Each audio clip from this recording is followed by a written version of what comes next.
Hey guys, give us one moment. We are going to share this link to social media to make sure some people are able to join. And let me get Rockfin hopefully going. Oh, yes. Thank you, Rockfin. Yeah. Oh, yeah. Thanks, Rockfin. I'm excited. Okay, so tonight, hi, Austin. So tonight, this is going to be an incredibly difficult show to do. It's a trigger warning for anyone with like PTSD as far as like the injustice system goes or anything like that. This case is about Temujin Kensu, whose birth name was Frederick Freeman. Temujin is his Buddhist name that he goes by. But essentially, Temujin's been wrongly incarcerated for 34 years. He still sits in prison in Michigan. Last year, I interviewed him from prison, and it really, really affected me. This case is the epitome of injustice. You are not going to believe some of the just completely obvious, ridiculous reasons for him to be free. It is absolutely insane that this man has spent a day behind bars, let alone 34 years. I've gotten to know Temujin, his lawyers, and his incredible fiance, Paula, who just stands by him and is his biggest supporter. And she will be joining us. I will also be interviewing Temujin from prison again. This is just part one in a series we're doing because we need to get this man free. How ironic his last name is Freeman. That bothers me so bad when I think about it. He deserves to be free. And there's no way I would ever platform someone unless I believed in every fiber of my being that this was injustice. So the first thing my co-host Amira and I are going to do is we are going to play a short video just kind of summarizing essentially the crime itself. And then we're going to, analyze how he didn't do it. So at first, let's just play this first video and get people acquainted.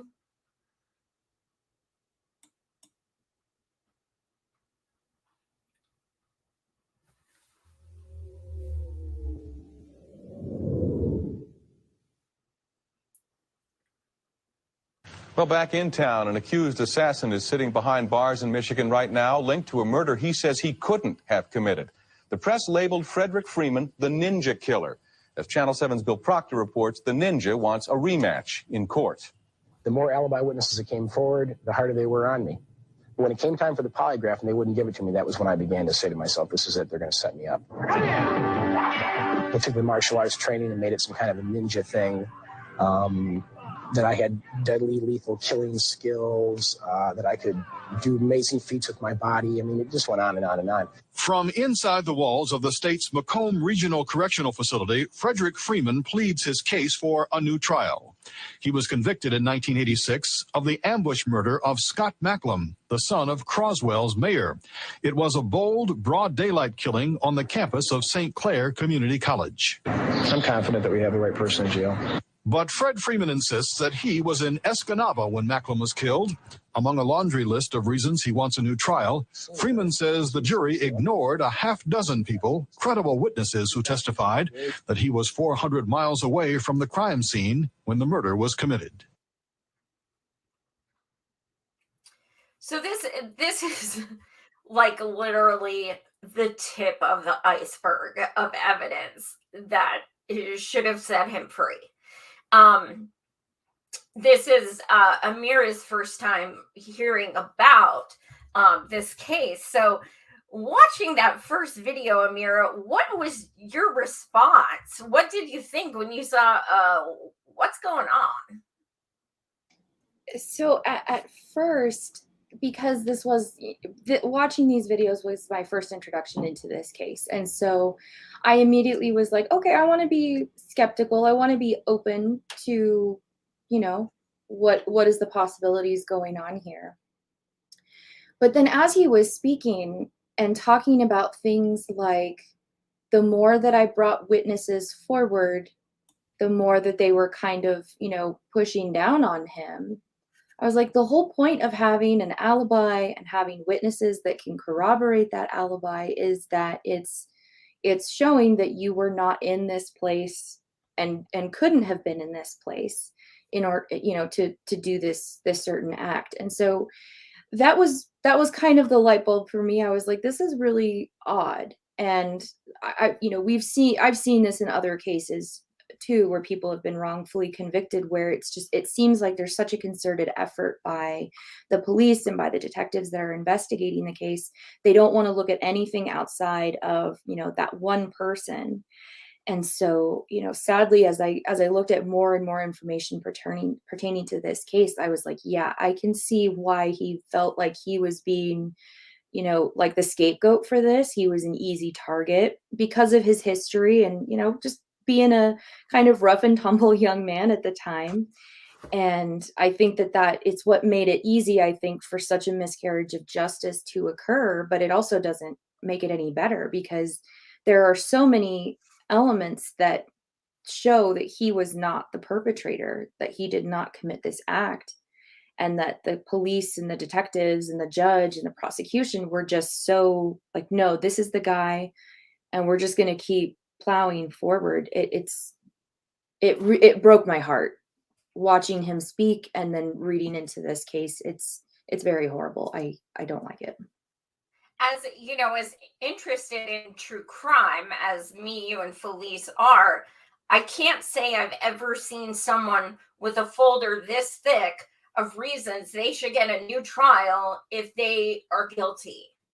Who spends that much time coming up with all those reasons why you deserve a retrial if you don't have substance in those papers? I mean, yes. It's absolutely incredible. And shout out to the innocence organizations who have been trying their best to get Temujin free.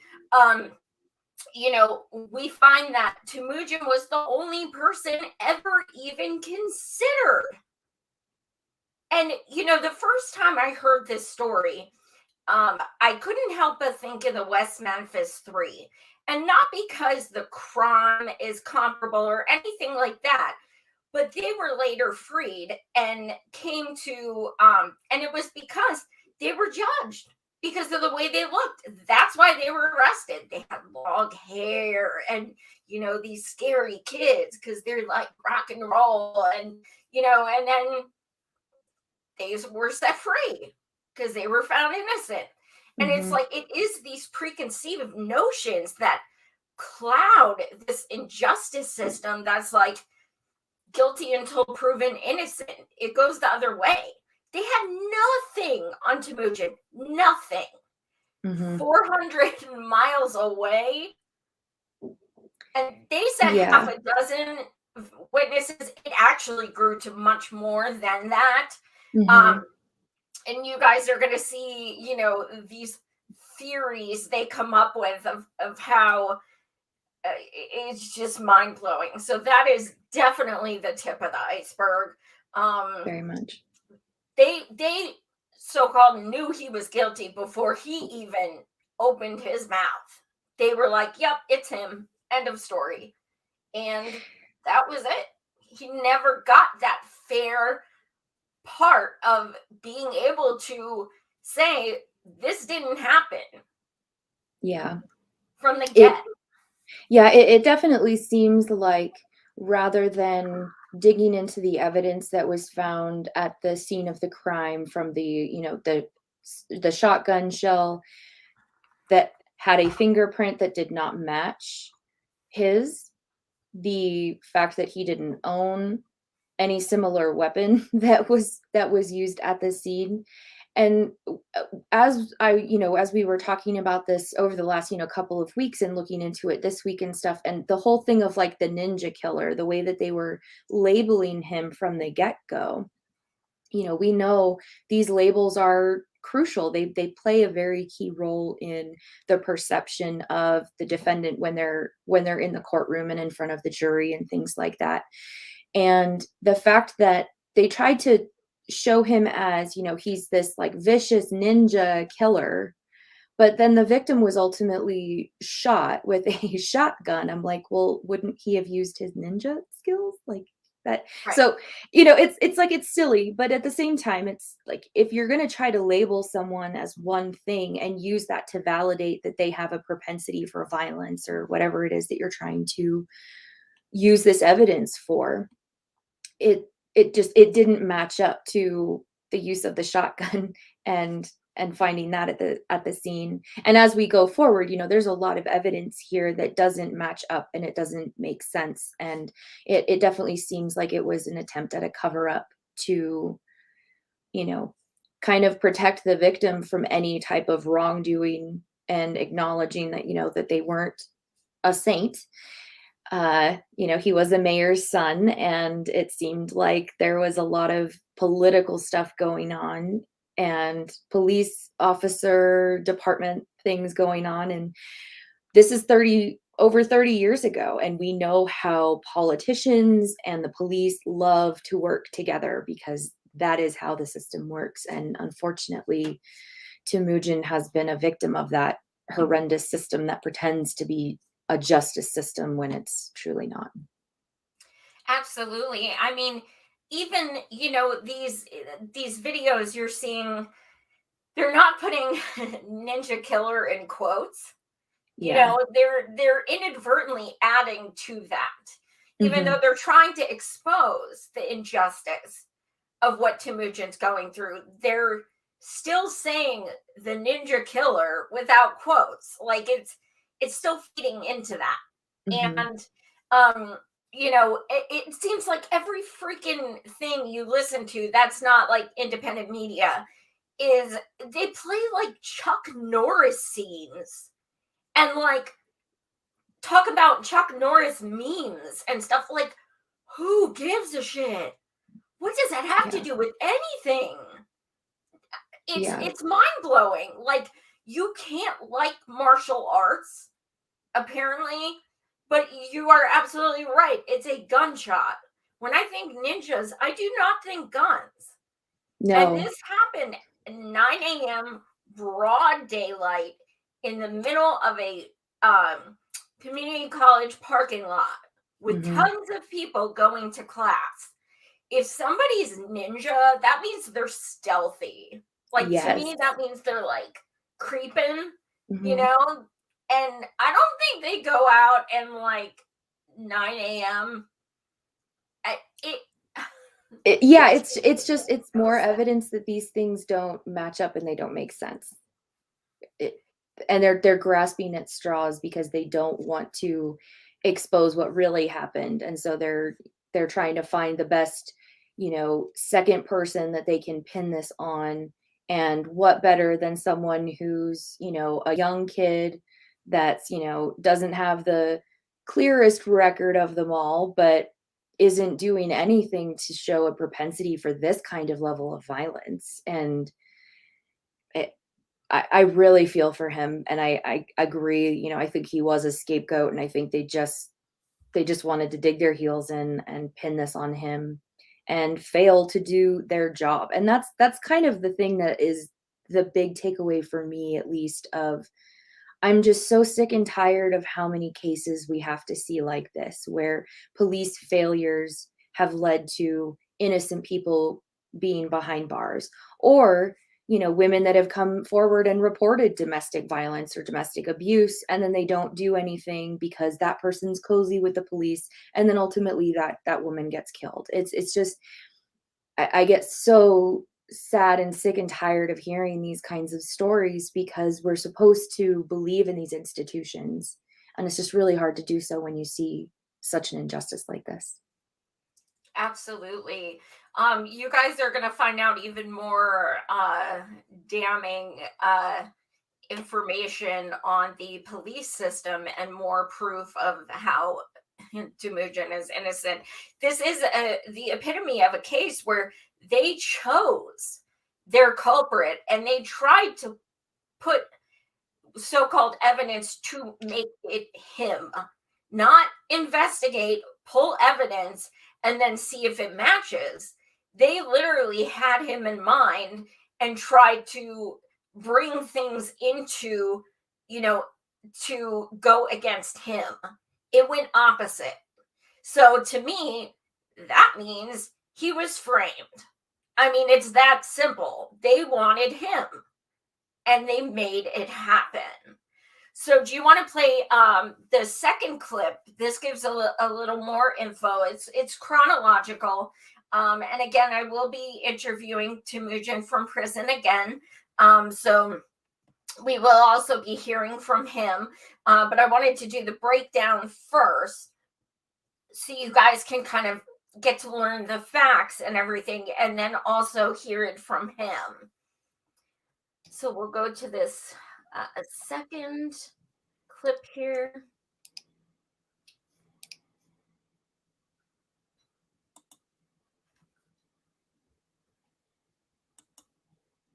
And yes, Austin, you're right. Buddhists are pacifists. Yeah, right? Crazy. Built an aura of evil around Frederick Freeman as a violent manipulator who controlled people with intimidation. He was smart, but according to one witness, he had dark powers that only a movie script could support. Mind control. I think it was their duty to paint me as the bad man. I had to be the deadliest thing walking the face of the earth to convince the jury that I must have committed this crime. So from the very beginning, now, stories started about my having poison darts in my shoes. The very first police report says to be on the lookout, he's wearing poison darts. It was in November of 1986 when Freeman was charged with the murder of young Scott Macklem, a well-liked student, son of the Croswell mayor. Just 20 years old at the time, he was engaged to his pregnant girlfriend, Crystal Merrill. For a couple of months, however, Crystal broke up with Scott to date the suspect, Fred Freeman, the only man ever investigated by police for the murder. It was just a few minutes before 9 o'clock on a clear, sunny morning here at St. Clair Community College in the parking lot right outside the Student Activity Center. Scott Macklem was shot with a blast from a 12 gauge. A lot of people heard it, but no one saw the shooting. Freeman was convicted, but now appeals attorneys have a laundry list of challenges. A key witness who placed Freeman at the scene had to be hypnotized to clarify his memory. No murder weapon, no getaway car were ever found. And when Freeman asked for a polygraph, it was denied. A defense attorney was plagued by substance abuse, and a bizarre motive was put forth as the heart of the case. Crystal Merrill, who claimed that she had been raped and abused by Freeman, also told the jury that Freeman did not want to let her go despite her engagement to Scott Macklem. Fred Freeman. Okay, I think that was all we wanted to show, right, Joy? Or do you want me to finish that? I think so, yeah. Yeah, okay. So we have mind control as evidence, okay? Mm-hmm. Mind control. That is evidence in this case. Yeah, apparently. How that's even admissible without any other corroborating evidence from other individuals, I have no idea. And then it touches on what you'll learn more about. His defense attorney had a coke problem. Mm-hmm. Like during the trial. So why at the very least can he not get a mistrial just on that? because we know for a fact he wasn't doing his job. When you read transcripts and look at interviews and stuff, this guy was the worst defense attorney, like did not have his back whatsoever. And the fact that he was using drugs during it, that should have been a mistrial. I agree. I'm kind of going through the notes and stuff from what we've looked at, and I'm trying to find where there was a reasoning, albeit ridiculous, as to why it didn't constitute the necessity for a new trial because of his defense attorney. Because when I saw that, and we all dug in, more into this evidence that he, had a coke problem and was at some points in the courtroom looking like, he's high and just like out of it. I'm like, how does that not constitute the necessity for a new trial? And the reasoning from the court, I'm sorry, I'm having a hard time finding it right now, but I believe they said that no, he was still given like a fair and equitable trial. And I'm like, but when you have a defense attorney that's court appointed and they are in such a state of being incapacitated, they can't then bring valid objections, which there were plenty to bring forward in this case from the types of evidence that was being brought forward, the witnesses and their testimony and things like that. I'm like, any decent defense attorney would say at the very least objection, so that you can go back later and use that for the reasoning to bring a new trial and to appeal it and things like that. So it's kind of like, some of the objections that we saw in the Ghislaine Maxwell case. They need to do that in order to procedurally be able to come back later and say, this is what we've pointed to during the course of the case. And yeah, I did also see a comment in one article. Now, I don't know. We'll have to ask Temujin if this is a fact or speculation. But I did see a comment saying that the public defender agreed to go to rehab. And that was one of the stipulations to not have a mistrial, which sounds feasible. I mean, you could totally, picture the court saying that, all right, well, go to rehab and then we won't have mistrial. I could see that. We'll have to ask. Yeah, that's definitely odd, because it's the conduct of the defense attorney during the course of the case that should be looked at, not how are you going to conduct yourself after a case has already been tried and there's obvious issues. So that is very odd and interesting, because if you have a bad attorney, you have every right to have a new trial. And he was a very bad attorney, in my opinion, and missed a lot of opportunities to bring forward different evidence, better witnesses, and, fighting the prosecution on the things that they were doing. Absolutely. And the one so-called witness at the parking lot, from their words, they saw a car drive by at regular speed with a person in the driver's seat with their head down, hunched forward. So they saw no face. That was their witness. They hypnotized to try and get the license plate. And wasn't it still the wrong license plate? What's that? Wasn't it still the wrong license plate? Yes. But when do courts allow hypnosis in as fact? Since when? Yes, that is a great question. And that's, again, a place of a missed opportunity from the defense attorney to object to this kind of evidence being put forward to the jury, because that's such a level of odd, like, it's not necessarily hearsay, but it's within that realm, because it's like, if you have to go into an altered mind state in order to remember a piece of information that still doesn't even provide substantial, bearing to the case. If anything, it still absolved Temujin from this, because Right. they couldn't show that was his vehicle and it didn't match, and all of those things. Absolutely. Yeah. One person did hear a bang and then 4 short screams, but they continued on to class because they thought it was a tire blowout and someone playing a joke.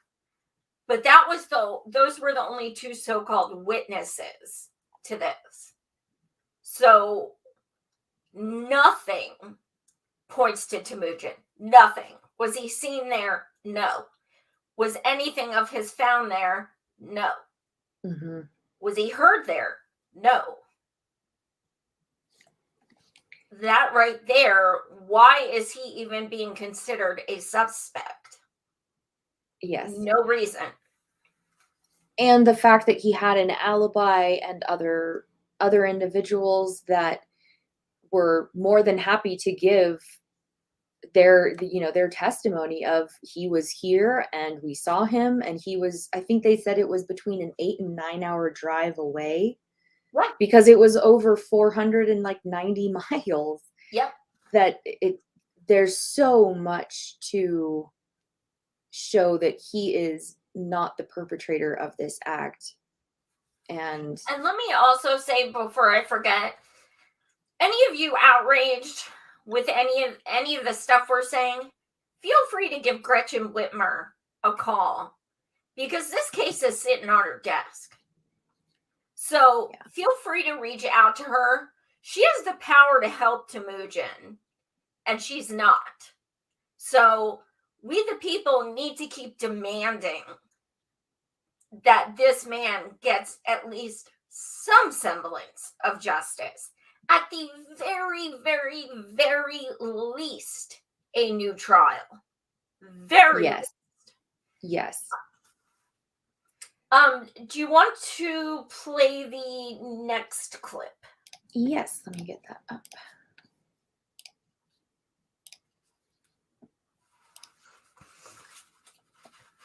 It gets weirder and weirder.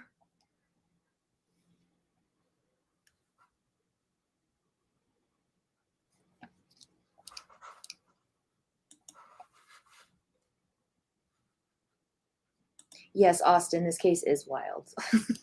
It's what? Austin's like, this is wild. And I'm like, yes, this is a wild case. And sad and heartbreaking. All right. From the very beginning, there didn't appear to be a very broad-based examination of the other possibilities. From day one, he was the suspect. He was the only one they really ever thought about as having committed this crime. He is innocent. He was with me that morning. He didn't do this crime. We went into town. We saw all these people. He's at least entitled to a good faith effort on the part of the prosecution and the defense to give him a fair trial. I don't think Mr. Freeman got that. The prosecutor put out massive displays of weaponry, none of which were mine, but gave the illusion that they were mine. There were electronic listening devices. He had a parabolic microphone, ninja magazines. There were swords, knives. These were all on the prosecution's table sitting in front of the jury during the course of the trial. The cops cheat. The prosecutors can cheat. People cross the lines. The crime labs are allowed to get away with shoddy or completely fraudulent work. There were ninja stories and secret rendezvous at the waterside and jumping out of trees. I mean, it was insanity. This prosecutor did a heck of a job persuading this Port Huron jury that this drifter from Flint came up there and killed one of their people. He's very good at manipulation. I believe he's manipulating you if you believe that he's not guilty. As of November 13th of last year, I've been in prison for 20 years. So I'm going on my 21st year now. This was 15 years ago. Almost 15 years ago that he made that video. 34 years he's been in prison for this insane case that should have never even happened. Who killed Scott Macklin? I don't know, but I know it wasn't Temujin, and that's what the point is. This innocent man is sitting in prison because they just simply they call him a grifter. Yeah. That was what was so heartbreaking with this, because I'm like, this was a young kid in his very early 20s in the 80s. There was a lot of stuff going on in, the mid to late 80s. And he even admits that in a lot of his conversations with people. Like, he doesn't act like he's, a perfect saint. He admits that, like, yeah, I did a couple things here and there, and, had a warrant for my arrest in Washington and things like that over a bad check. Like, it's one of, he was a really good scapegoat for this, because he was outside of the confines of, what they considered normal society. And the victim was from an affluent family, a mayor's son.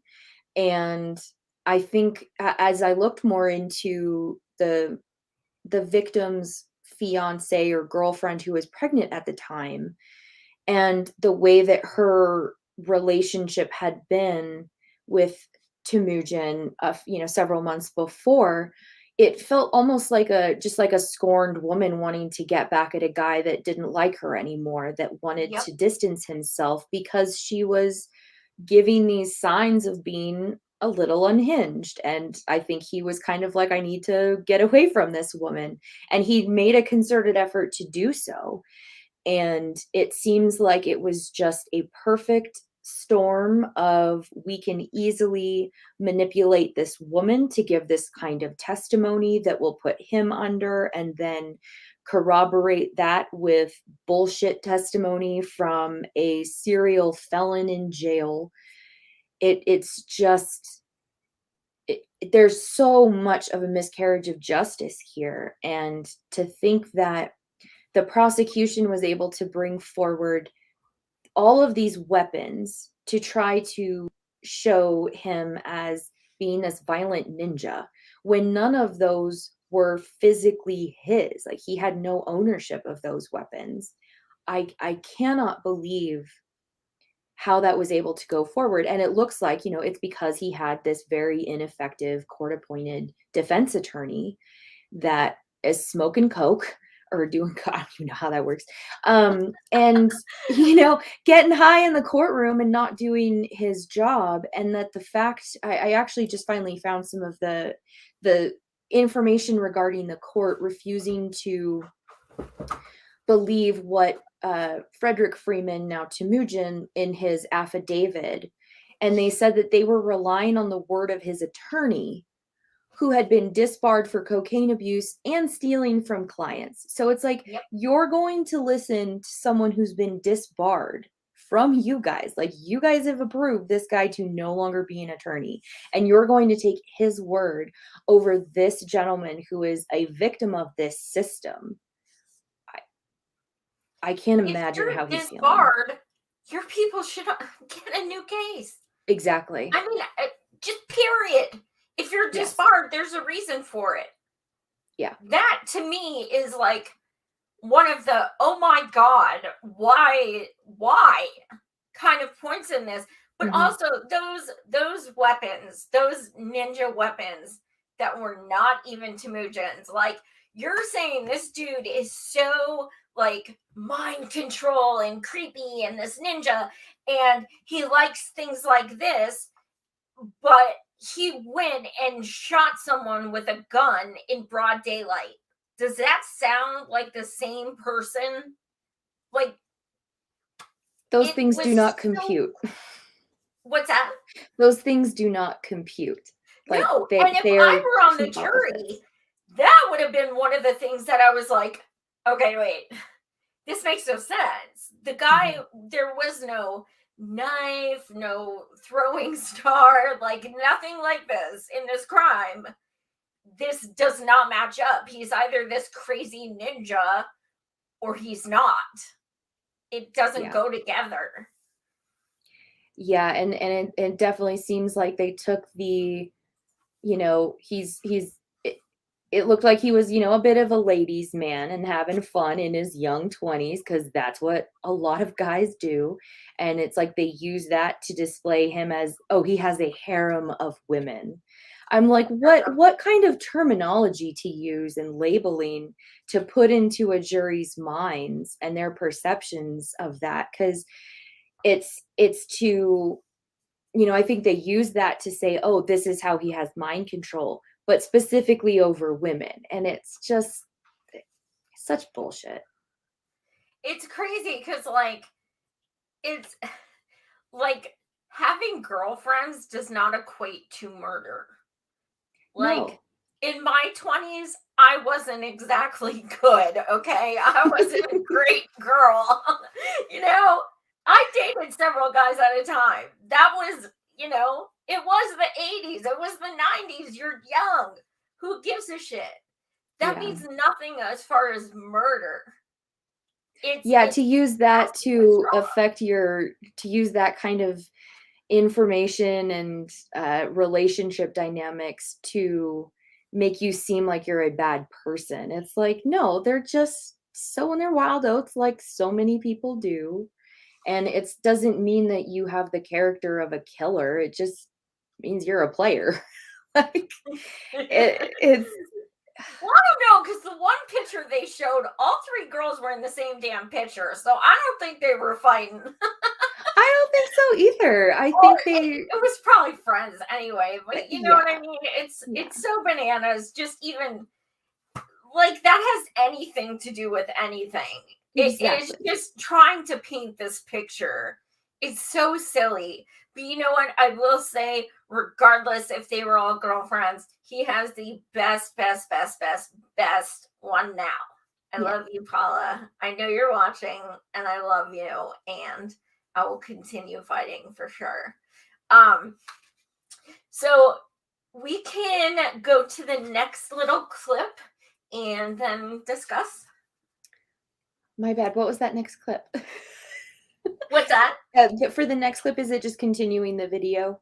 The third, yeah. Okay, cool. Let me share that back on our screen. Sorry, y'all. It would take you probably years to look through all of the information that's out there about this case just on the inconsistencies alone. Yes. I mean, there is way more coverage now than there was when I first interviewed Temujin from prison last year. And I'm very thankful of that. I lost complete faith in the judicial system. I thought it was sort of a mockery of everything I always thought that the court system was about. I thought that the guy got railroaded. I can't believe they would keep anybody in with that kind of a trial. It wasn't really a trial, it was a show. All they had was circumstantial evidence. Somebody who kind of maybe sort of vaguely looked like Fred at the scene, but no identification.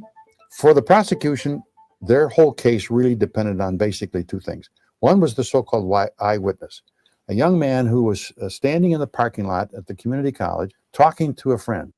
They heard a noise and looked over in the direction where they thought the noise came from. They were two of a number of people who testified later they heard the noise. Oddly enough, these were mostly all students. Their reaction to it was, well, it must have been a car backfiring or somebody set off a firecracker or somebody's fooling around. They paid almost no attention. As a matter of fact, to the extent that a couple of witnesses who actually saw the deceased's body, the victim's body on the ground next to a car, thought he was working on his car.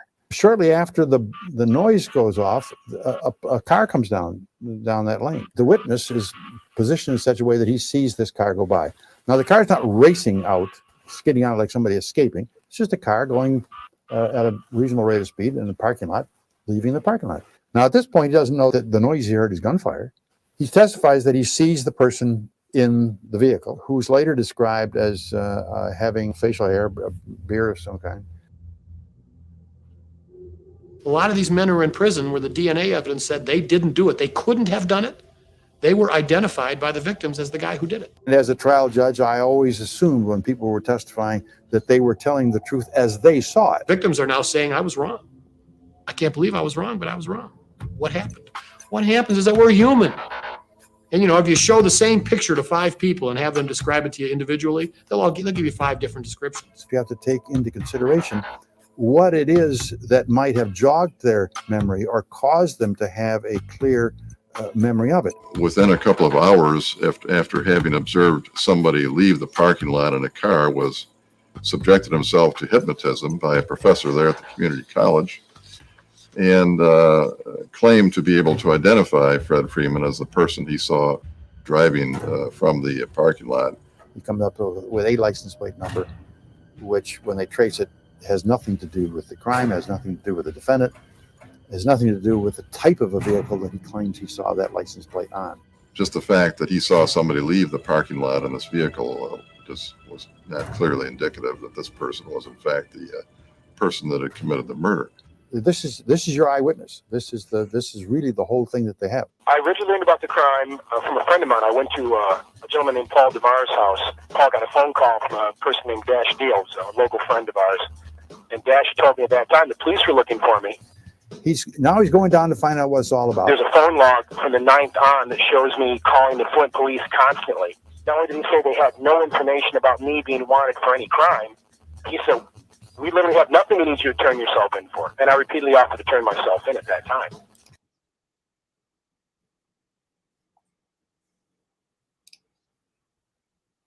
Incredible. Yeah. I mean, there was a tidbit in there I didn't quite catch the first time, which was that the eyewitness that went to get hypnosis did it at that same community college. Yes. That's very suspect. It's not a doctor, it's a teacher. Yeah, there's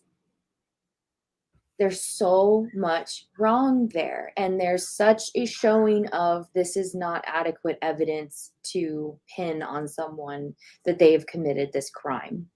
And it reiterates that, you know, this was the police just wanting to focus in on this one person and get anything that could possibly be shifted to them. And then the prosecution just went wild and crazy with it. I mean, this is so insane.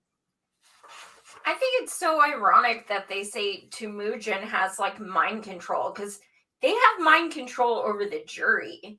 They're coming up with some crazy shit. Temujin just has the truth. They're the ones that are trying to like implant things in these people's minds that are just absolutely outrageous. Yeah. Yeah. And it was, you know, it was a very different age. It was, you know, they didn't have social media and the internet like we do now. So people were really having to go off of, you know, what is this prosecution telling me? How are they displaying this information in the case? And one of the pieces of information I found interesting as I was researching this was that 6 people were definite, yes, he did this. And then the 6 others were like, no, he didn't do this. So it's like, okay, well then what happened behind the scenes that changed those other 6 individuals' minds to say, yes, he did commit this crime and we're going to convict him? Because this evidence is so lacking. And like, you know, like those law professors said, is, you know, it's all circumstantial. It is. There's nothing of real evidence here. And the bits that were real evidence were going to help to release him. And it's like, that's why the police were trying to keep this all hidden. That's the irony right there. The only true evidence, eyewitnesses, things like that, is actually in Temujin's favor. Yeah. Incredible. You can play, I did forget to mention the video before this. You see a girl testify and say, he was with me the day this happened. Mhm. That was Temujin's ex-girlfriend that he was with at the time. And they had a bad falling out. They didn't like each other. So for her to come out and say, look, he was with me. Yeah. I would not lie for an ex-boyfriend I couldn't stand.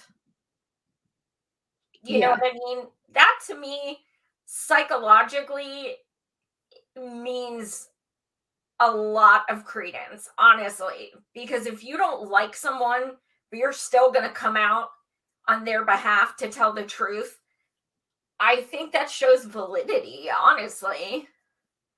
Well, and that's where I was really disappointed that she wasn't brought forward as a witness I in the know. trial, because she was a key part to his alibi. So it's again, how dare his defense attorney not push to bring her forward.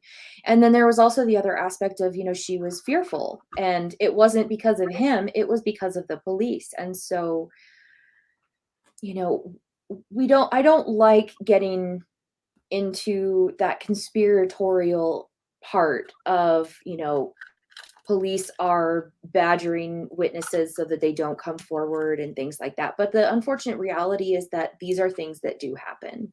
And it happens when they don't want someone to come forward that has valid and adequate information to help get someone off, which her testimony would have, and in every categorical way would have done that for him.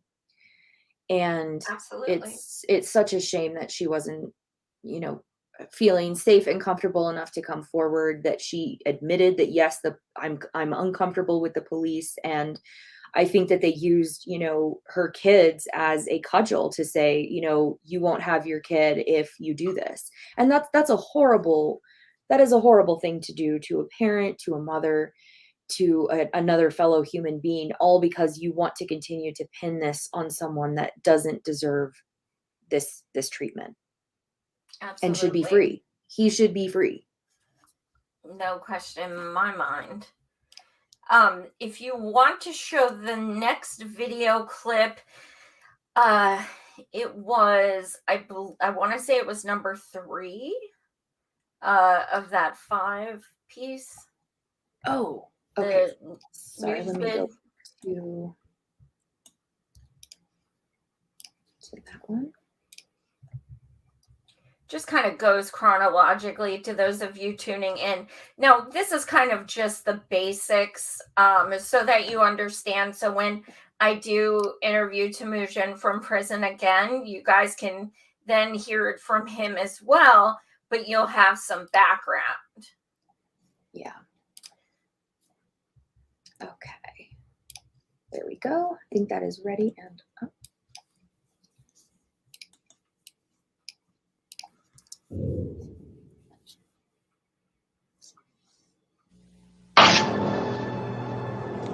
He's serving life for a cold-blooded killing. Tonight, a key witness recants his testimony. So will it affect the case of the ninja murder?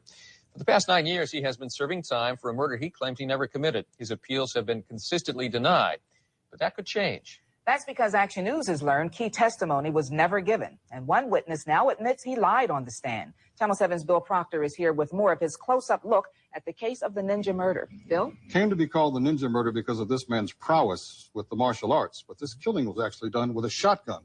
One of the inconsistencies as this tape started to develop. Fred Freeman had what appeared to be an ironclad alibi in this case. 19 people said they saw him and his girlfriend in the Upper Peninsula on the morning that college student Scott Macklem was murdered in Port Huron. Now, even 9 years later, some of those alibi witnesses who also watched the trial still can't believe that he was convicted for a crime they say he didn't commit. I lost complete faith in the judicial system. I thought it was sort of a mockery of everything I always thought that the court system was about. I can't believe they would keep anybody in with that kind of a trial. It wasn't really a trial, it was a show. They both told the jury that murder suspect Frederick Freeman was in Escanaba on November 5th, 1986, too far away to murder Scott Macklem in the parking lot of the St. Clair Community College, over 400 miles away in Port Huron. But one of the prosecutors who tried the case insists that the right man is behind bars. Fred Freeman shot Scott Macklin. Fred Freeman was found guilty of that, and he is guilty of that. They focused in on him right from the start, and that's where they ended up. Private investigator Al Woodside believes Freeman deserves a new trial because, among other things, the most important alibi witness, the 18-year-old pregnant girlfriend of Freeman at the time, Michelle Woodworth, never testified, never told the jury that she and Fred were together in this house in Rock, Michigan, the day of the murder, and were together all day in Escanaba, about 30 miles away from Rock, November 5th of 1986. Freeman says Michelle left town because she was intimidated by police investigators, and Michelle does not like me very much. She believes that I'm going to challenge her for custody of our son. We do not have any kind of working friendship now, and she's always admitted that I was with her that day. Michelle did not testify, but this man did. You seem like a decent dude, you know? You seem like a guy that, you know, you could meet on a college campus or something, you know? He's a small-time career criminal who wrote this letter to the prosecutor and then testified in Freeman's trial that Fred Freeman confessed to him while the two were in a holding cell in Port Huron. Now, terminally ill with a host of ailments, he admits the letter was fabricated, the confession and damaging testimony, all a lie. You were talking about Mr. Freeman. It says the dude was telling me, yeah, he did it, but you'd never be able to prove it. Did Mr. Freeman ever really say that? No. He said that he shot this guy with a shotgun. You know, prosecutor's office told me that when I made that statement to make sure that I turned towards the jury and looked at the jury. But did Mr. Freeman ever say that to you? No. Did he ever say something about the victim screaming when he shot him? No. Did he ever say he used a shotgun to kill somebody? No. He says he was threatened when he wanted to back out of the testimony, but was rewarded when he did, with a ticket out of Jackson Prison to a halfway house. Taken out of the prison back to St. Clair County and never returned to Jackson Prison, and instead resentenced by the same judge that tried Mr. Freeman. It was an insult, of course. Just thinking I was so stupid I would even do something like that. To spend all my time telling anybody who would listen that I'm innocent, and suddenly to come forward and say, oh, but I'll tell you that I did it, and plus I'll tell you details about it, and that was, you know, that was very shocking. The testimony of the phantom confession is just one of many shocking elements in this trial. Tomorrow, we'll hear from a juror who admits he voted to convict on speculation and not evidence, and the defense attorney whose drug problem has led to a new trial for another convicted man. So, and there you have what we were discussing. Oh, cool. Another person got a retrial because of his drug problem. Mm-hmm. That's fair. So a lot of stuff in there. So you have a guy who is dying. So he wants to come clean finally. The fact that he was intimidated by police to still go through that story and lie on the stand. So he got transferred out of prison to a halfway house. This is reason number 10 billion. There should have been a mistrial. Mm-hmm. Yeah, and what I really felt, I was very astonished by, because this was a full recantation of everything that he said.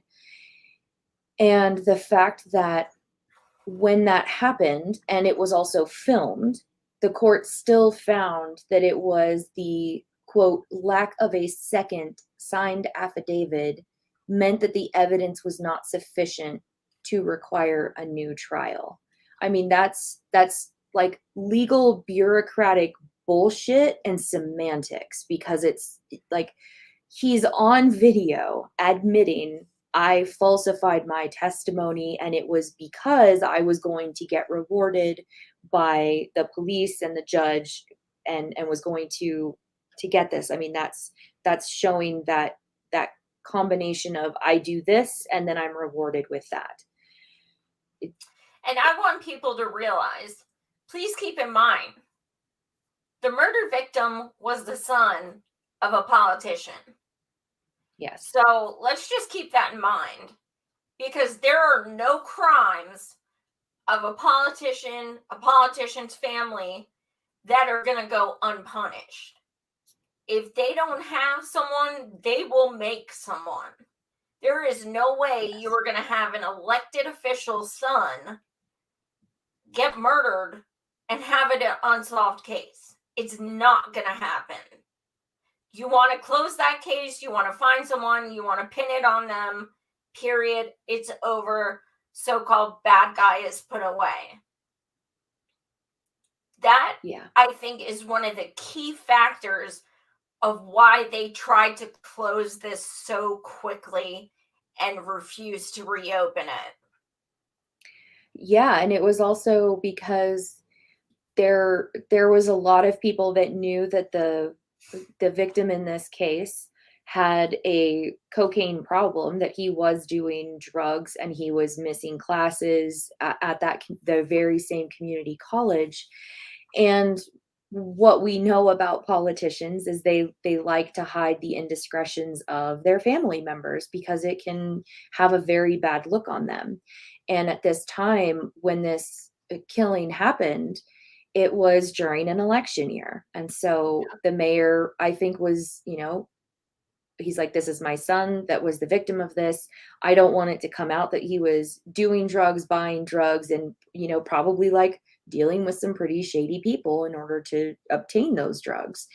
And because you don't want to have to explain any of that. You just want to explain it away. And that's where, Frederick Freeman, now Temujin, comes in, because he was the perfect scapegoat for this. And because he didn't have a good advocate, low income, it's all part of the very similar elements that we talk about in other, now new modern day cases of, if you're poor or if you're a person of color, this system is really, really hard for you to find justice in, because especially if you're going up against a mayor and all of the coziness that they're going to have with the prosecutors and the judges. I mean, this was a small town. I think that they said the population was around 2,000.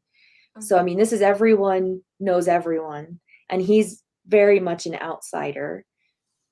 It's such a shame. Really because they've let the actual person who did commit this go free. Yep.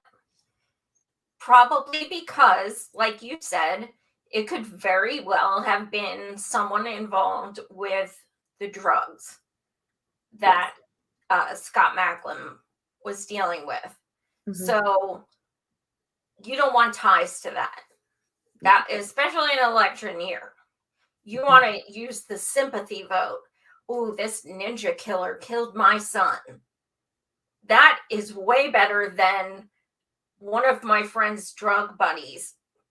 You know what I mean? Like that's not as good of an election year story. I think we skipped over the clip where Temujin gets to take a lie detector test finally after 9 years. Yeah, let me go back to that, or it might be in this video coming up. Let me see. So I do want to, just give a heads up that, lie detector tests a lot of times are not admissible in court. We understand that. However, they are good to do, because if you are innocent and you take one, you can also present that to your attorney. You can present it to the media. You can say, look, this is further proof that I am telling the truth. And you can use it that way, even if it's just to, assure the public, look, I passed this lie detector test. So even if they can't submit it in a court of law, it is still absolutely beneficial to do one if you are innocent. Mm-hmm. And they would not let Temujin have one. They said they would, and then they never gave it to him. Yeah. So it's in video 5 where he does the lie detector test finally. Oh, okay. And after, I think it's like 9 years or something like that. Yeah. This next clip is where they do actually speak with his former defense attorney. So that might be interesting to show. And then the next video after that will be the lie detector test. So let me just get that. Oh, cool. Oh. I told you guys you weren't going to believe this. It gets even weirder, trust me. Yeah. He's serving life in prison for a murder he claims he never committed. But tonight, in the case of the ninja killer, one juror says he sent Frederick Freeman to prison for life based on speculation, not facts, not evidence. This is a case haunted by disturbing questions, among them a defense attorney struggling with his own drug problems in the middle of one of the most difficult trials of his career. It took jurors several days and many votes before they reached a guilty verdict that even now some of them question. Channel 7's Bill Proctor is here now with more on his close-up look in the case of the ninja murder. Bill? They have a laundry list of reasons they'd like to have a new trial. Some, though, just maybe miscalculations. Frederick Freeman apparently never took the stand in his own defense, something the defense attorney, in retrospect, now says just may have been a strategic mistake. Jurors also say that hearing from the accused could have made a difference in a murder trial that ended with those 12 all-important men and women so close it could have gone either way. At least 6 right away felt he was innocent, and 6 thought he was guilty. And the domineering people on that jury were able to convince the others. Ultimately, they came back guilty. And I was, in all honesty, surprised.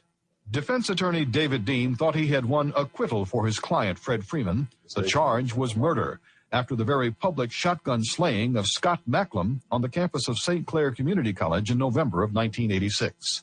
Police insisted Freeman killed Macklem to take back control of Macklem's pregnant fiancée, Crystal Merrill. It was Crystal's testimony that pointed to Freeman as a karate-crazed ninja killer who could control the minds and bodies of women. She was very convincing to the jury that she was controlled. Her mind was controlled. It was like something out of a bad movie. I mean, there were ninja stories and secret rendezvous at the waterside and jumping out of trees. I mean, it was insanity. But late in the trial, prosecutor Robert Cleland swayed most of the jurors with a very simple but detailed explanation of an important point. About a half dozen people said that Freeman was with them in Escanaba, some 450 miles from the scene, just hours before and a few hours after the killing. Well, prosecutor Cleland told the jurors that Freeman could have caught a plane from Port Huron to Escanaba, and the jurors, like Mr. Pellegrin here, believed it, as if it wasn't speculation. There are pilots in a restaurant. There's a restaurant there. They're waiting for things like this. Somebody comes in and they say, well, we'd like to fly. And boy, they jump on it, see? But they never showed you a pilot. No, sir. And they never showed you a plane. No, sir. And they never showed you how it really happened. No, sir. It was circumstantial. It was all circumstantial. We have no evidence.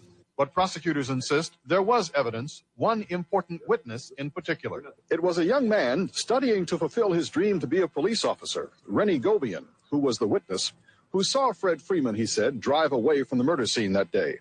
Later, he was hypnotized to help him remember the license plate he saw in the car. Now, Oak Park Police Detective Rennie Gobian says that he doesn't want to talk about it because he still fears Fred Freeman.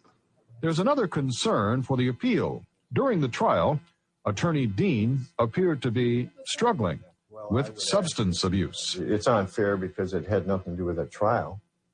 And I don't know if anyone would indicate that it did, because it did not. I'm not so sure this wasn't the reason for it.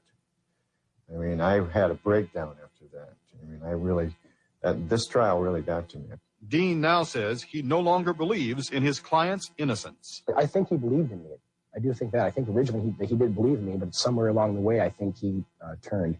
He wants a new trial, but did Fred Freeman, in November of '86, kill Scott Macklem? Last chance. Did you do it? No, sir. I didn't. And I will go to my grave saying that. And I will take whatever tests are necessary to prove it. And hopefully, because of this, somebody will come forward that has information. And that's what I'm really hoping.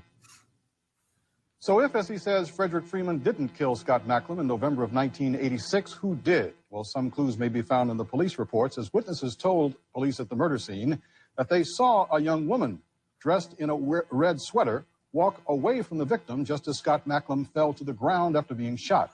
At least 3 vehicles left the parking lot within seconds of that shooting, but police focused on just one man from the very beginning. Because police investigators never gave Fred Freeman the lie detector, the polygraph test that he requested way back then, we are now offering to give it to him now as soon as we can make arrangements with the department. So watch, because this shows the power of the people. You're going to see that clip next after we discuss this. To me, out of all the information, I mean, out of all the inconsistencies and far-fetched garbage, the one that just stands out the most is you're saying he is a drifter. You're saying he is broke. He has a public defender because he has no money. And you are saying that this man hired a private plane to get him 550 miles so he could shoot someone, and then 550 miles back so that 19 people could see him in that town, and nobody else saw him, in the area the shooting was or anything like that. But 19 people saw him where he was. Mm-hmm. Do you know how much it is to rent a private plane? But he can't afford anything but a public attorney? This to me, I mean, there's so much about this case, but this to me just truly blows my mind. Yeah. The fact that they don't have a pilot, that they don't have any type of receipts to show that a transaction was made, no tickets, no nothing. It's like this is where the defense would have said this is an objection to this evidence, and they would have fought that. They would have said, there is no merit to even bring this forward. They have no evidence to show that there's been transactions or communications or anything like that.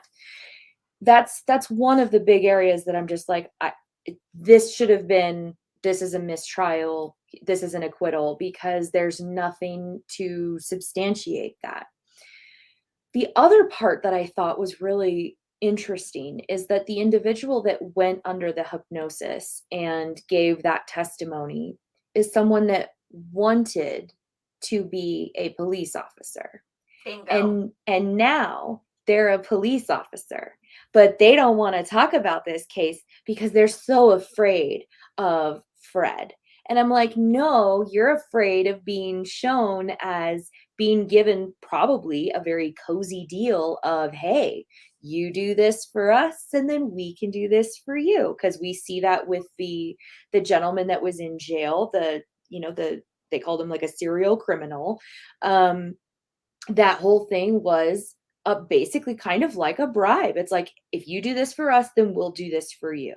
I mean, that's what I would have discussed if I had been his defense attorney of, it seems really convenient that this is a gentleman that wants to be in the police force, does this for you, goes to someone who's not a doctor, is a professor at the same community college for where this victim was taken down. And then now he's a police officer. That is such bullshit. And that's, again, it's just like, I can't believe he's still in jail. I'm so mad. The other thing I was thinking of is, even if you want to say, okay, but the police weren't involved with that aspect. Okay, but let's take a young kid who wants to be a cop. You know the quickest way to get into a police academy? Help them solve a crime. Mm-hmm.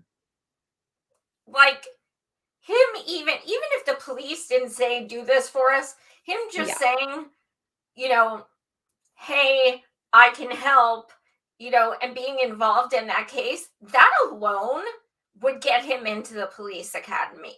Yes, very true. Yeah. So, but yeah, the fact that they're asking this juror, did you see a plane? Did you see a pilot? Did you see? No. Why are you even showing your face? You should be ashamed of yourself. Yeah, I mean, we've talked about we've talked about this in our other, coverings on Epstein and Ghislaine.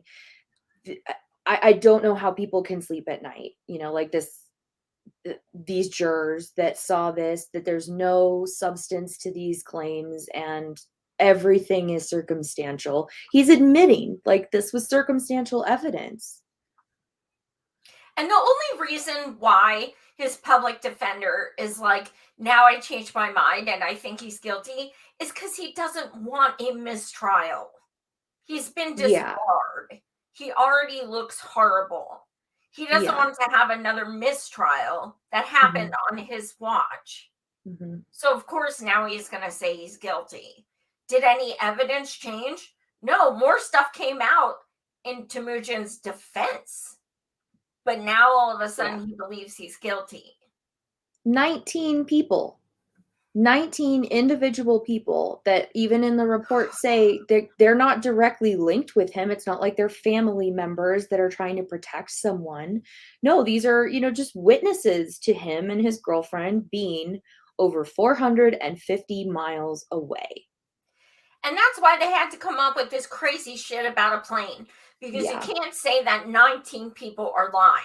You can't say that. Yeah. Because you automatically look like you're bananas.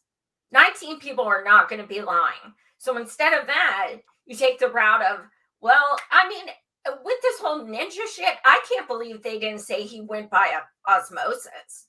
Like, that's when I was reading these transcripts, I was like, holy shit, they're going to say he teleported all the way and then shot Scott and then teleported back. Because he has that, like, mind control stuff. It's absolutely astounding. Yeah, and that's where it's like I wish that, more of the women that he had been around, that they were trying to say like he manipulates women and things like that. I wish that more women that were in, that were like, no, he didn't do this and all of that had come forward, because they could have validated that no, he's not using mind control and manipulation. We like the guy. He's cute. He's a musician. He's like, Temujin talked in some interviews of like, he's like, yeah, I wore like the really tight ass clothes from the late 80s. Like that was how I dressed. And I'm like, yeah, that's what girls were into back then. Bring those girls onto the stand to talk about that it's not mind control. It's just they thought the guy was cute. This happens all of the time. And it's so disingenuous for the prosecution. I mean, like in some of the other clips that we've seen, like talking to the former prosecutor of this case, I want to smack that guy, because I'm just like, you're the manipulator. He's not the manipulator. You are. You're trying to manipulate this into reasoning that doesn't make sense. Nothing validates what you are saying and what you have brought forward. And this is a total CYA, because none of you want to take responsibility for the fact that you've had an innocent man behind bars for 34 years. Yep. And I mean, if you listen to what the prosecutor says, he says, Fred Freeman did this. Fred Freeman was found guilty. Fred Freeman is in jail. What does that have to do with anything? Why did he do it? Tell us why. Tell us about the evidence. You're not. You're saying it as a fact. Fred Freeman did it. But you're not telling us how or why. Yeah. And it's really convenient that the testimony that was used, as much as it was the victim's pregnant girlfriend. I mean, what a way to sully the jury, in a way to use, like, to look at her as a real victim and like, look, she's, she's carrying his child and he'll never get to meet his child. I mean, they're really playing on the, usual empathy of like a jury, because they don't want to look down on someone or negate someone that's coming forward when they, it was their, partner that was slain. But everything that she was saying and bringing forward, which, we'll get into a little later, is matches up to movies, like to ninja movies that she was watching. And it's like, I couldn't help but go to those crazy conspiratorial places where I'm like, is this something that you were like coached on to do because it was easy, because it was simple? Or is that just where her mind is? And, going back to, what Temujin had said to other people and continues, I believe, to say to this day, of like, she's a little loopy, a little crazy. And, it's like, maybe that's what she's using, but it's just to use so much of her testimony in this case that could have very easily have been objected to and brought new evidence in to be like, no, we're going to counter that with this. I mean, because that's the defense's job. And that's where, his defense attorney being under the influence of a narcotic at, when he's in the courtroom, and it's so obvious and apparent to people. I mean, that right there, regardless of anything else, that right there is, he's not getting a real, fair and valid trial. And he should, at the very, very least, be given a new one.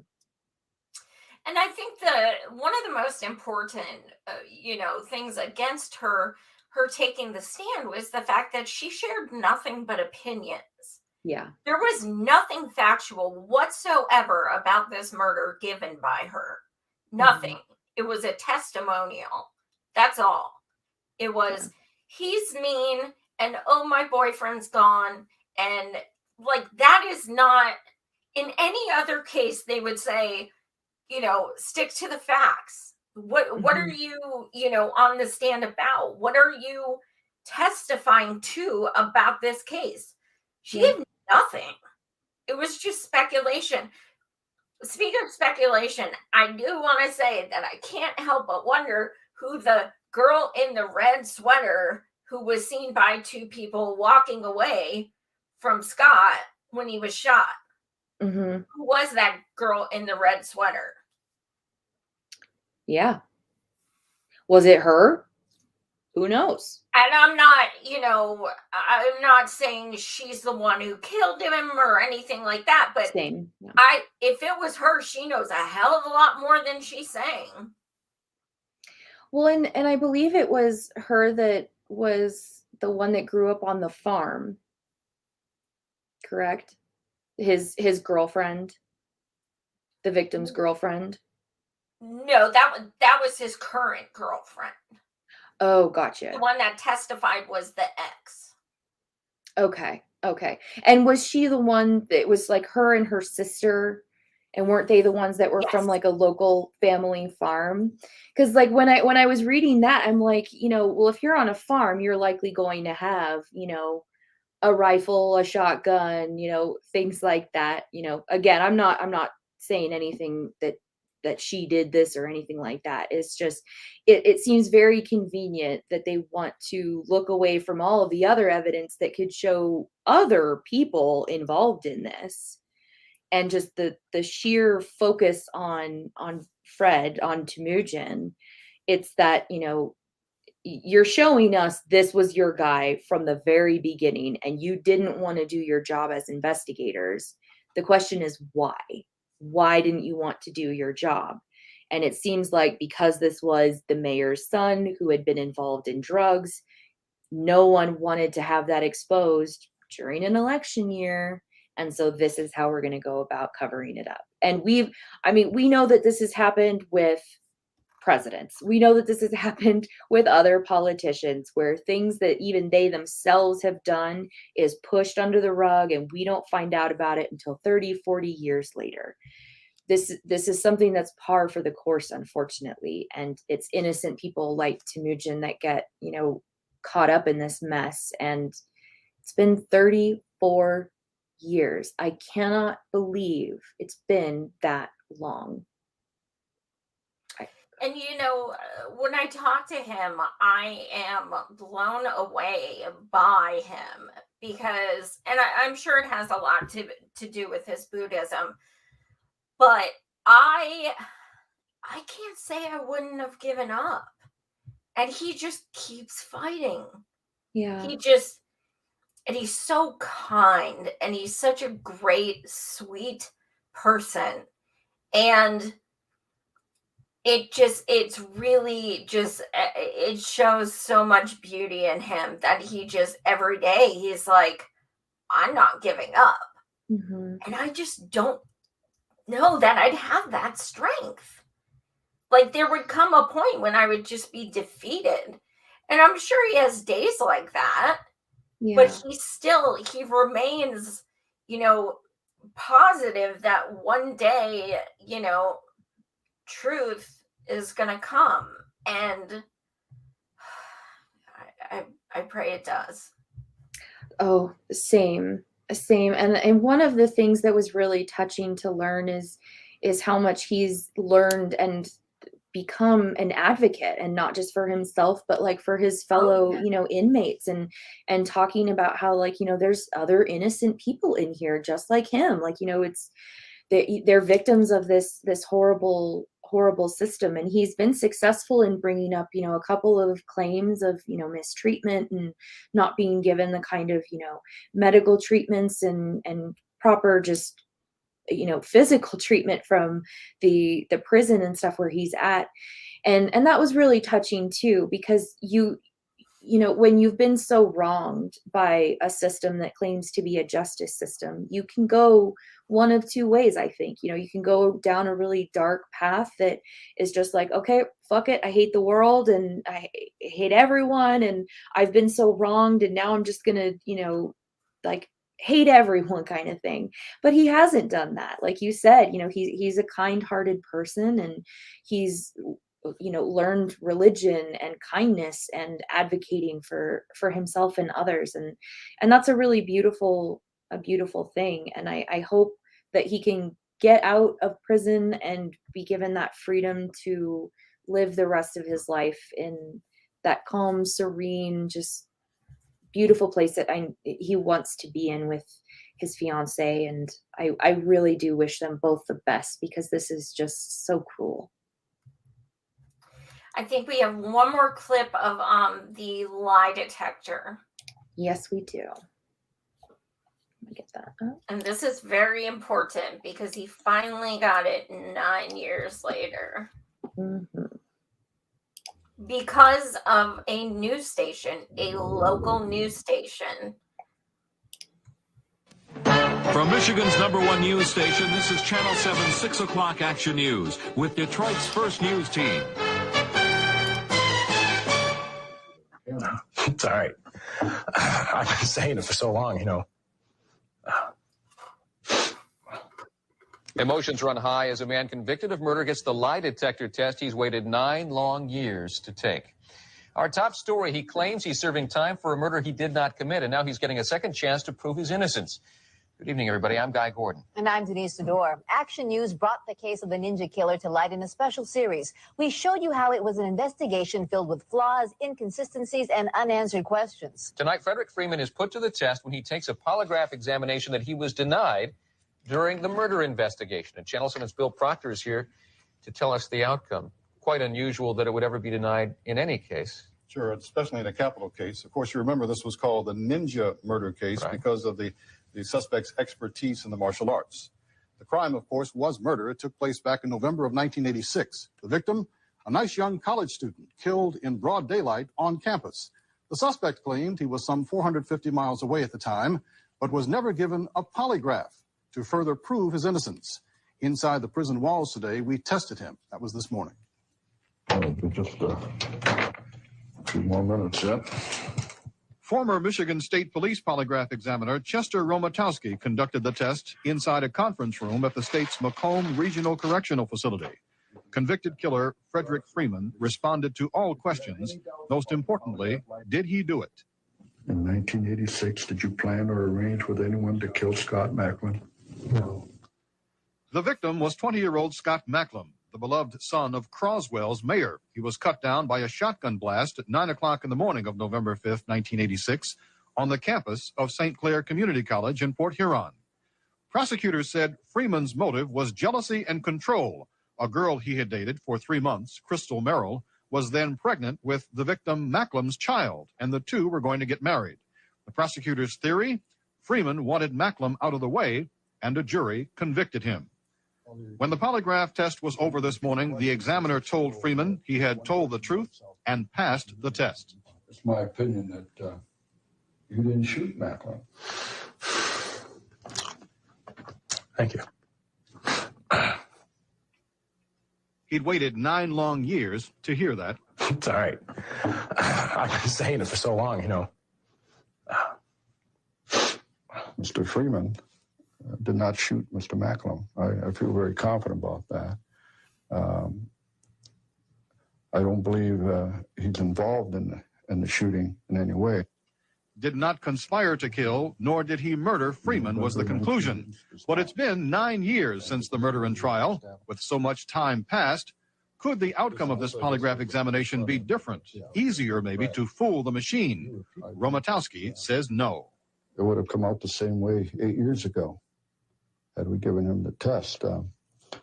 He obviously couldn't condition himself to say he's telling the truth.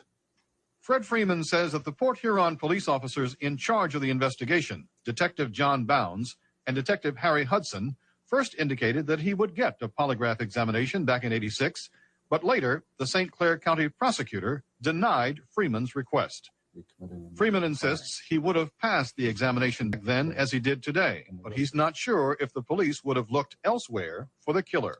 No, I think they had their minds made up when they came and got me, as far as what they were going to do. See, they spent weeks talking about me in the papers before this happened. And with it being the mayor's son in election year, I don't think anybody was willing to admit they put their foot in their mouth. Freeman will now ask the Port Huron Police Department to conduct their own polygraph examination and hopes they will reopen the investigation. In the meantime, it's not likely today's results will bring any change in Freeman's life sentence anytime soon. He must continue trying to convince the Court of Appeals that he deserves a new trial. Now keep in mind, passing this lie detector test 25 years ago. 25 years ago. He still sits in prison.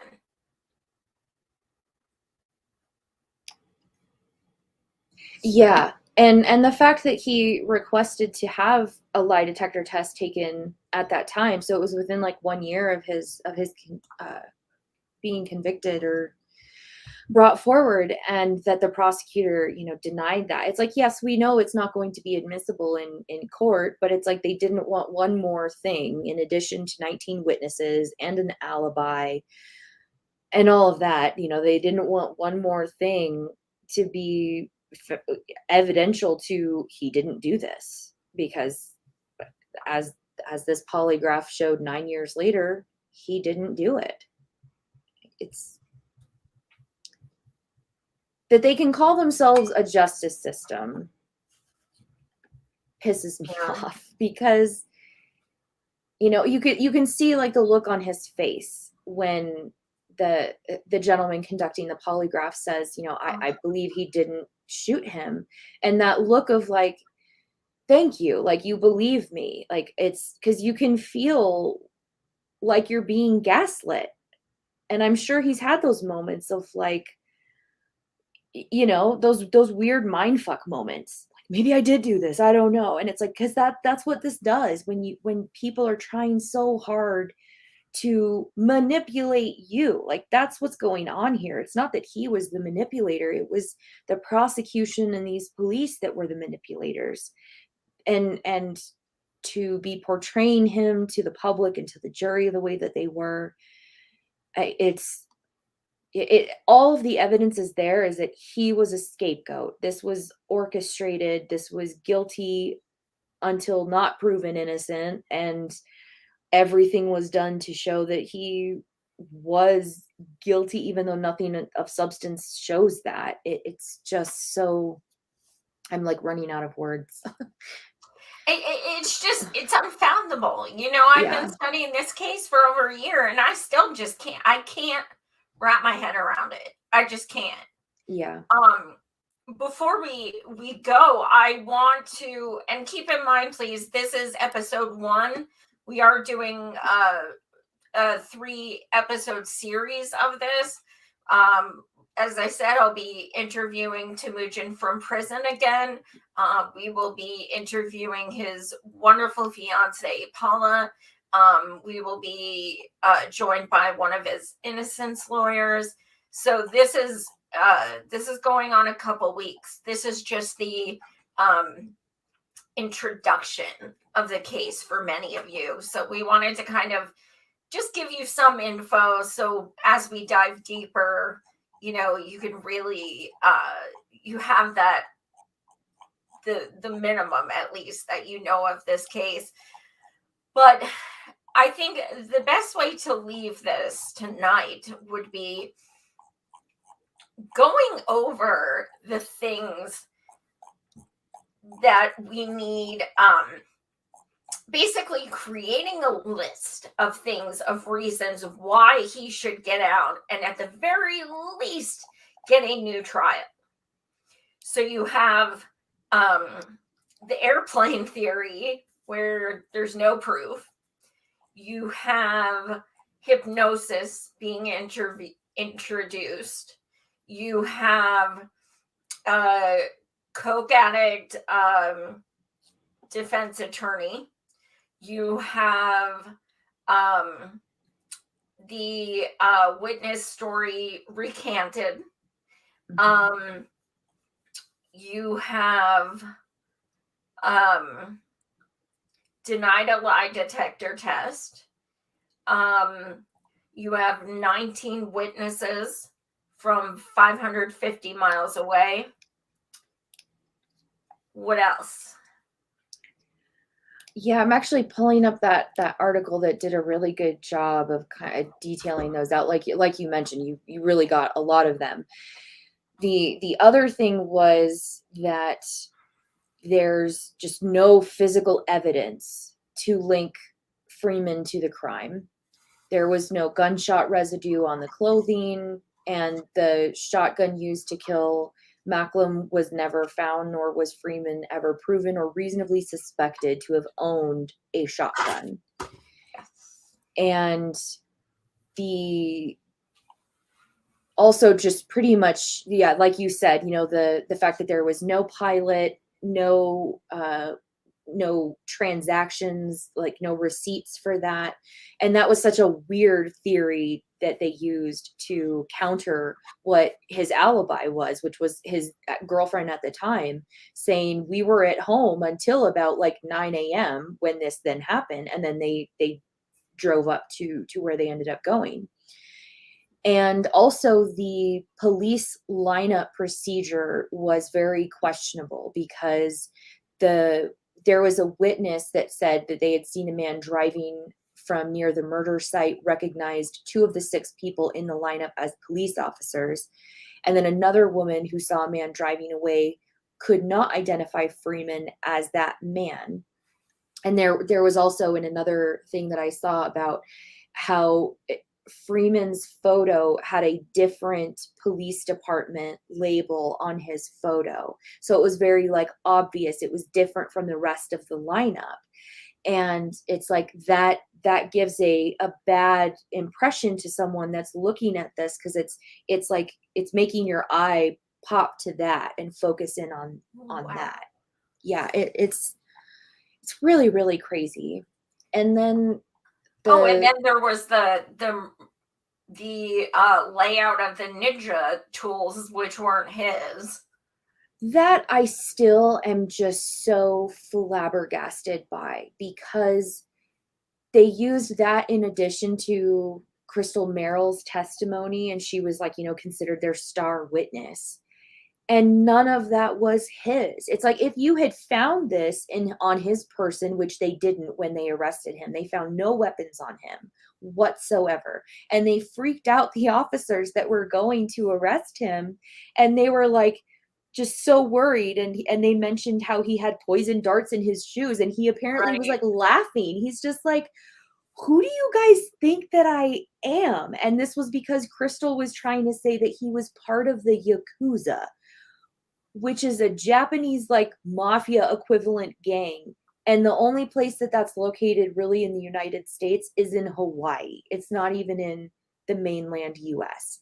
So it's like just more of this evidence that is just like, this isn't evidence. This is just tangential conjecture that she's giving that's from movies. And that's just, it just seems so orchestrated. I cannot help but feel there's just this orchestrated attempt to just pin this on him.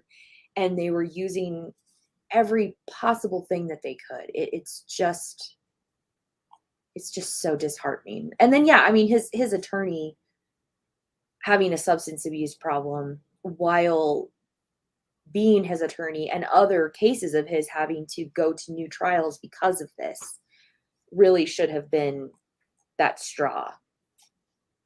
But it wasn't. Absolutely.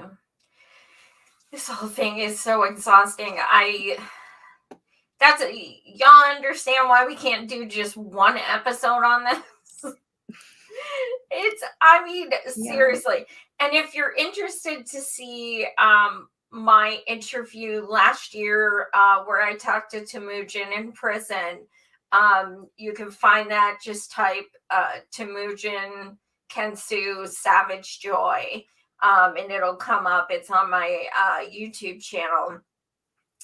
But yeah, I mean, this case will send you down a rabbit hole. Like, once you start clicking on podcasts of it and stuff, you're not sleeping. You're just gonna keep listening to this stuff. It is so, if it were a movie, I'd be like, this movie does not seem feasible whatsoever. Like, I drive my husband nuts because I'm one of those like, well, how would that even happen?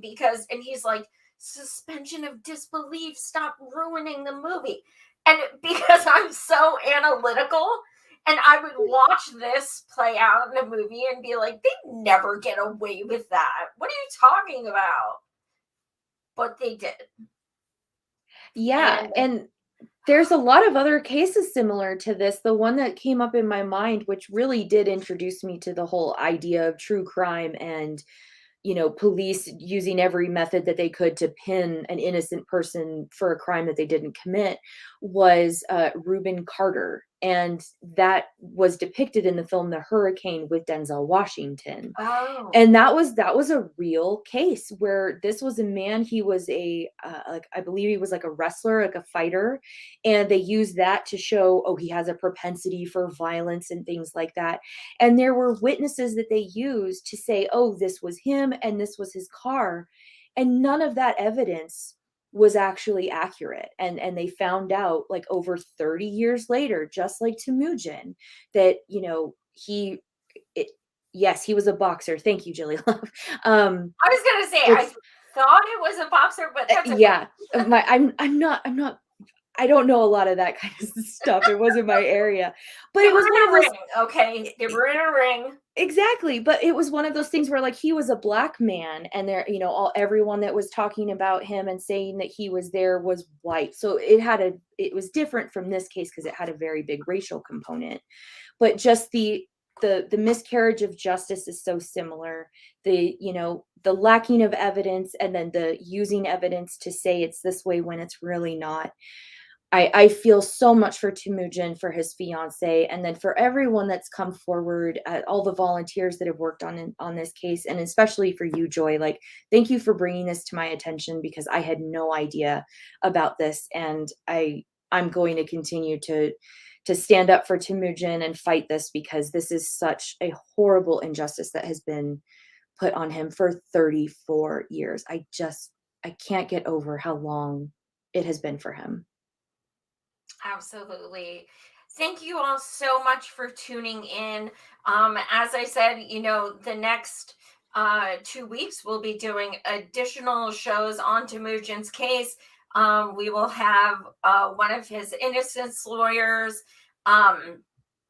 Mr. Sanders. We will have Temujin's wonderful fiance, Paula. We're going to, also be interviewing Temujin again from prison. So there's more to come. This really was just the tip of the iceberg. Seriously. So check out my last interview from prison with Temujin. You guys will really get a feel for the kind of person he is, and hear his own words of just how freaking nuts this all is. But thank you all so much for watching. Smash that like button, hit subscribe, share this, and try to educate people on this case. If you are watching, please, please, please, for Temujin, send Gretchen Whitmer a text, a tweet with a hashtag free Temujin, anything, at Gretchen Whitmer.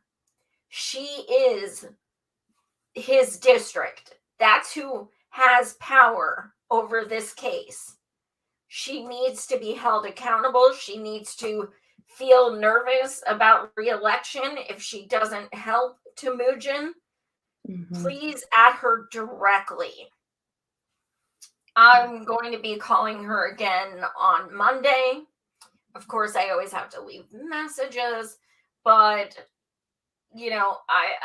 it's too hard to just sit idle when this man is, in prison unjustly. Yeah. So thank you all so much for watching, and please continue with this series Friday nights. Thank you, and much love, everyone. Bye. Thank you.